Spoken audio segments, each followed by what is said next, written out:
Hello mga Marikoy, welcome sa aming mini vlog.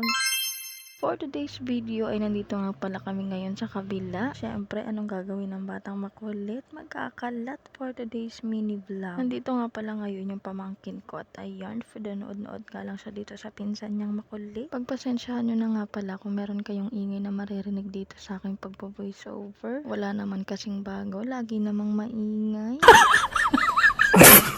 Ito nga at nag-ayangan lumabas tong batang to. Tignan nyo naman, nakasapatos pa. Kala mo talaga kung saan pupunta. Bago kasi yung sapatos niya, kaya naman na-excite nga siyang suotin. Fast forward nga, pagka-uwi nga namin, ayan, ginabi na kami. Kaya naman maglalatag na nga ako. Ito nga palang video na to ay katapusan nga to ng August. Grabe, napakabilis ng panahon. Magbe-bare months na. At ito nga batang to, bago nga matulog, ayan, nagpapalambing. Nangangati kasi yung likod niya, kaya lalagyan ko nitong gamot na nilalagay ko sa kanya. Ito nga pala yung unang puyat ko ngayong September 1. Napuyat ako dahil kay Baby Ilis. Grabe kasi yung rashes niya. Kasalanan ko din naman dahil hindi ko kagad tinignan na may pupo na pala siya. Kaya grabe nga yung pagkapula. Iyak nga siya ng iyak hanggang sa hindi na nga siya makatulog ulit. Kahit nga anong gawin kong paghili-hili sa kanya at pagpapatede, hindi nga siya tumatahan sa pag-iyak. Dahil sobrang hapdi at makatinga. Kaya grabe nga yung pagkaiyak-iyak niya dahil hindi nga siya makatulog ulit dahil sobrang kati at hapdi. Pero nung nakatulog na siya, ako naman yung hindi makatulog ulit. At kinabukasan nga ito at medyo okay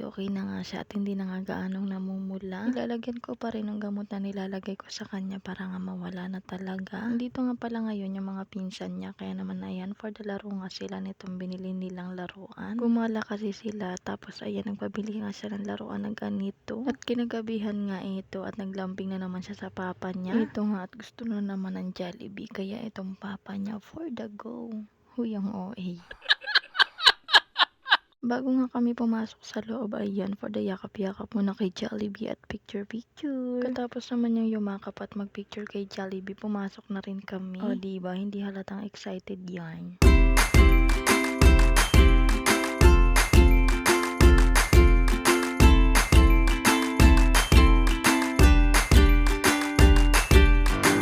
Ito nga at naghanap na kami ng mauupuan para nga makaupo na itong batang makulit na to. Nakapila na rin kasi yung papa namin, kaya ayan, for the waiting na lang ang mga person. Bang wala pa nga ang papa namin, ayan, for the video muna ang mga person na to. Huy, hindi nga mapakalit tong batang to, napakalikot, nakaupo na nga pero napakalikot pa din niya. Kita nyo, lingon dahil excited na nga siyang kumain ng chicken. At maya nga rin, ito na nga yung order namin. O diba, yummy yarn. Sa manonood nito, sign mo na to para kumain sa Jollibee.